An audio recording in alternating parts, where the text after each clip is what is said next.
Mario Dandi pernah 2 tahun bersekolah di SMA Taruna Nusantara, tak sampai lulus, diduga di DO.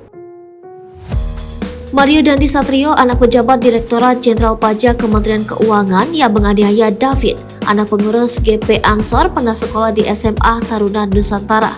Dilansir dari akun Instagram resmi SMA Taruna Nusantara, Kepala Humas SMA Taruna Nusantara, Cecep Iskandar mengatakan, Mario pernah bersekolah di SMA Taruna Nusantara sampai dengan kelas 11. Kami luruskan, tersangka MDS bukan lulusan SMA Taruna Magelang.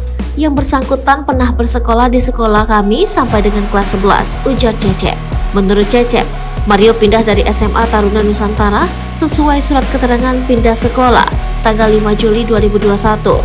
Namun belum ada penjelasan detail mengapa Mario pindah dari sekolah tersebut.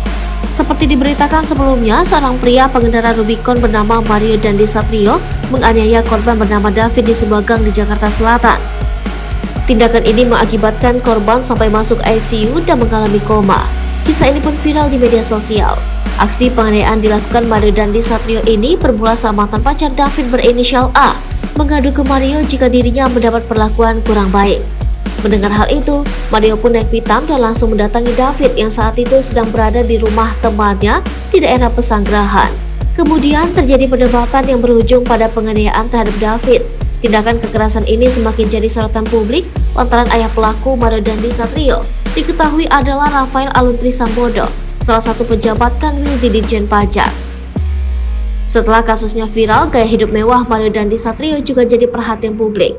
Ia kerap mengunggah aktivitasnya di media sosial dengan menunggangi motor gede Harley Davidson hingga mobil Jeep Rubicon. Mobil Jeep mewah yang harganya berkisar 1,5 miliar rupiah, tunggangan Mario Dandi Satrio itu juga belakangan diketahui menggunakan nomor plat palsu. Pajak kendaraan juga belum dibayar.